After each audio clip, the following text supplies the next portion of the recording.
on YouTube? Hope everybody having a good day. Good morning to everybody. If you are new to the channel, my name is Cleveland. Welcome. This is the Fish Corner. Over here on the channel, we like to educate, inspire, and try to entertain you all so we can get more people into the hobby. And then this is a safe place for a lot of us fish keepers to come, talk, communicate, things like that, interact, you know, just enjoy the hobby together. So sounds like something that you might want to be a part of. If that sounds like something that you might want to be a part of, go ahead and hit the subscribe button, hit that notification bell next to it. It'll let you know every time I upload. But let's get started with the video. So in this video, I want to show you my 800-gallon pool pond. So I set this thing up about 8 months ago. About 8 months ago, I set this thing up, and I'm really big on trying to keep my fish tanks, my enclosures, my ponds realistic as possible, natural as possible. That means I want to have live plants. I want to have, if I'm going to have wood, I want to have real wood, driftwood. I want to have sand. I want to have natural looking gravel. But any way that you like to have your aquarium is totally fine, just long as you're doing your maintenance and taking care of your fish. But let's take a look at this 800-gallon. I mean, it's going to look like something that you would see outside. But let's take a look at this 800-gallon right now together. Check it out. All you see is plants. You hear the water and you see a bunch of plants. So the reason why, let's take a look at the plants first. I have a bunch of plants in here, obviously. This one right here is actually inside the pond. That one over there is inside the pond. But all of these are around the perimeter of the pond. Now, they are doing very good for a couple different reasons. One, because I'm feeding them the water that's fertilized from the pond, so they're getting water and food at the same time. And then I have these grow lights up there. I bought these grow lights off Amazon, really good deal. They've been doing an amazing job of keeping all of my plants healthy and thriving. But let's take a closer look. Now, this big one right here is an elephant ear. That is a canna plant. I mean, both of these, when I got them, they were so small. I mean, they were smaller than that. This one only had 2 leaves on it. This one only had 1 stalk coming up, and now it's just need to be repotted again. It's crazy. This one right here is a mother plant. All those shoots right there will become additional plants, just like that one right there, just like that one. Just like this big one in the corner I'm gonna show you in a minute. And I also have multiple other that's around that I actually already propagated and moved around. So big mother plant. The plants, as I said, I'm really big on plants. So I wanted to look natural. So I had it looking kind of just empty up there along the shelf. It didn't look good. This is a much better look. Also, on top of the fact, I mean, plants, fish, they go together, right? So take a look at the stocking. We have 2 buddy carp right here. That one right there is actually, believe it or not, the smaller of the 2. And he's big. Then we have right there in camera, we have that orange one right here. That orange one right there is the red devil. That's another red devil. That little guy right there is a flower horn. This orange one is a red devil. We have this Midas cichlid right here. We also have this very large 2-foot arowana right here. This is a silver arowana. This guy is a beast. I love this fish. Absolute beast. Now, as you can see, you definitely want to have swim space for your arowana. This thing is like 8 foot by like 5.5 foot, actually like 7.5 foot by like 5.5 foot, something like that. Nonetheless, as you can see, he loves to swim around the pond, hits his laps. So if I had him in like an aquarium, he would be unhappy. He just wouldn't have the space to really do this. That's why you see a lot of arowanas jumping out, because they're in tanks that's too small. This thing, look at this, it's open, right? He never tries to jump out. I mean, he jumps when he's hungry because he's an aggressive eater. So he jumps when he's hungry and it's time to eat, but he's not trying to jump out. This guy has a ton of space to swim around, a lot of square footage. That means a nice footprint. So even though it's an 800-gallon pond, the footprint is amazing. 8 foot or 7.5 foot by 5.5 foot is a very, very nice footprint. It don't have to be really deep, although this thing, the plans for this, we're going to remove this pond liner, this little pool pond, and I'm going to raise it. I'm going to fiberglass the inside of this. I'm going to stretch it back 2 feet, and we're going to raise the water level. We're going to get these guys about 1,800 gallons, 16 to 1,800 gallons. So also on here, you can see we have a nice waterfall right here. So much aeration, so much oxygen being added into the water right there. And again, over here, I have circulation pumps connected to each one of my pot plants on the bottom. I have a circulation pump connected to that one. It's one connected to this one. I have one pushing from this way, and then I have one pushing from this corner. So it's making it go in a constant circle. And the filter intake is behind this plant over here. So the water comes out, it gets pushed this way to that one, it gets pushed that way to that one, then it gets pushed right back to the pump. So all of that in unison, along with the plants, keep this pond crystal clear. You don't see any algae growing on the side. I don't clean that off anymore. I've only had to clean it like maybe 2 or 3 times. But the plant sucks up all the extra nutrients that's in the water, so none of the algae has a chance to really just grow and thrive. But the plants are growing and thriving. Amazing, right? So let's go ahead and finish. Take a look. Oh, look at that. This little guy has another, so this is a female. This is going to be another female plant, and it has a little runner coming off right there. So I'm going to have another additional plant.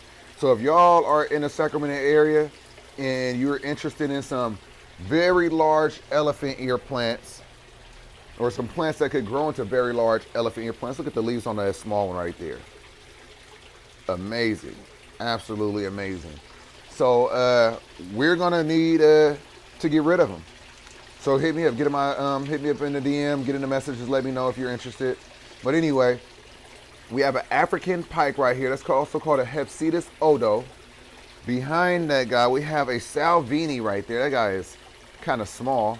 Grown out a bit. He was small, much smaller than this when I added him into the pond. We have the red Atabapo pike, and we have our beautiful big, that's my favorite fish, y'all. This is a beast. That is a Parachromis dovi. Yes, I'm gonna say it again. That's a Parachromis dovi. If you don't know what kind of fish that is, and you don't know the kind of reputation that fish has, do a little research. I'll tell you, he has a hell of a reputation for being the most aggressive fish, and that will kill everything in your pond. There's the other buddy crawford right there. You can barely see him. I'll try to get a closer look, but he's right there. But anyway, he has a horrible reputation of being a fish killer. Look at all the fish in here with him. Does this thing look beautiful or what? Look at all the different sizes of fish. He's not a fish killer. He needs space.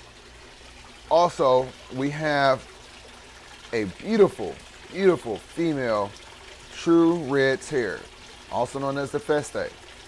And believe it or not, we have more fry in the pond. So we'll take a look at that in another video. Let's take a look at who else we have in here. Let's take a look at what else we have going on. Are you guys impressed yet? If you are, if you think this pond looks amazing, if you've seen something interesting, go ahead and hit that subscribe button for me if you haven't done so already. Also hit that like button. You see that one right there? Ooh, that one right there, where'd she go? She's gonna make an appearance. Beautiful, there she go. Man, look at the colors on the red tear. Feste, baby. So this beautiful fish, I bought at the size of like 2 inches, like 2 or 3 years ago. So to see her grow out and turn into this beautiful fish and to be in this pond and be reproducing and providing us with beautiful fry. These are the largest of her babies right there.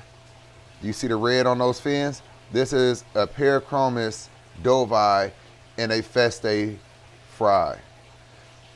Beautiful. You can see the reds, you can see the blues, you can see the differences. I can't wait to see this thing really, really color up. And as you can see, they already have that dovi and Feste personality already.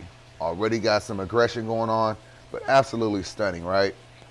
So this is the biggest one that we have. This one is probably like 3 inches, going on maybe 3.5, going on 4 inches. Might even be 4 right now. Nonetheless, we have to grow this guy out or this girl out, see what she's gonna look like, and then I'll make all of these fish available to you all, because there's no other example of this fish out there in the fish hobby. This is the first of its kind that I know of. If you know of anybody else, drop them down in the comment section. Go ahead and provide a link to the video. I want to get in touch with them if you know for a fact they do have a Feste dovi cichlid fry, hybrid fry. Let me know. I can't find anything online about them. So far as I know, this is the first of its kind, which is the reason why I'm taking my time with releasing it to the public. But best believe I'm releasing them to all of you all, so everyone will have a chance to buy the fry. And I definitely want to make sure that anybody and everybody that wants one of these beautiful fish can have the opportunity of owning one, because I mean, they deserve it. Absolutely stunners. All right, let's get back over here. We also have over here a red-tailed Bricon. I have in here a red tiger motor. I have another red Atabapo pike. And all of these fish are a little smaller, so I can't even find them right now, but they are definitely in here. But can you believe how clear this water is? I've only had to do 1 water change on it, and that's when I repotted this plant right here. I went from a pot like that to a pot like that, and it got really dirty in here, and I had to do a water change on it. Other than that, there's a ton of evaporation because I always have this door open. So just every few days, I just top it off. Add in whatever amount of water I need. I don't know how much it is, but that water level drops, and I could tell by the wood. So as the water level drops, I just raise it to right back to where I want it at. You know, no harm, no foul. And it stays looking like this. It stays like this. This has been the easiest enclosure, tank, pond, anything that I've had so far. This thing is so easy to maintain. I don't have to get in there and clean anything out. The fish are in here, even though they're super aggressive fish, there's no problem. I've only had to remove a few fish. And look at this beauty. Oh, look at you. Come on, there we go. Look at you. Can we get a look at your babies? Can we see your fry? I can't see them right now. I want to get in here and pull them out, or pull some of them out. I don't see them right now. Last time I just left them in here. I see them right there. Last time I left them in here, they did get eaten. So this time I don't really want to leave them in here. They don't look like we have as many as we did. I can't even really get them on camera, but they are right there. I kind of see them. I don't know if some of you guys got really good eyes. I was about to say big eyes. Some of y'all might have big eyes, but anyway, but some of y'all might have some really good eyes, and y'all can see them moving around. But if you can't, I promise I will show a better little video, in an upcoming video soon. Anyway, look at the plants though. For all y'all plant people, look at these plants. So look, this thing has been growing so crazy that now I have to guide it how I want it to grow. So these leaves don't so things like that don't happen. I hate that. But I see what I gotta do, train the plant to grow the way I want it to grow. It's a big plant. We do have this canopy. Can't raise it too high because I have to open up the garage. So we're dealing with it. Nonetheless, this thing is still shooting out new leaves, still giving us new plants. So we're good. Anyway, I just wanted to show you all my beautiful 800-gallon pond. and possibly provide you with some ideas and some tips in case you want to do something similar yourself. This pond was like, I think, $110, very cheap. It's, you know, but the fact that it was very cheap is the reason why I wanted to protect it the way I did. So around the outside of this pond, it's a gap, right? It's a gap between there. I filled that gap with styrofoam. I wanted to make sure that this pond was properly insulated so I wouldn't get a lot of heat exchange either coming in or going out, you know, not coming out this way. You know, if it comes up, it'll come up, but it won't just lose heat because of the cold walls and things like that, or get cold because of the cold walls.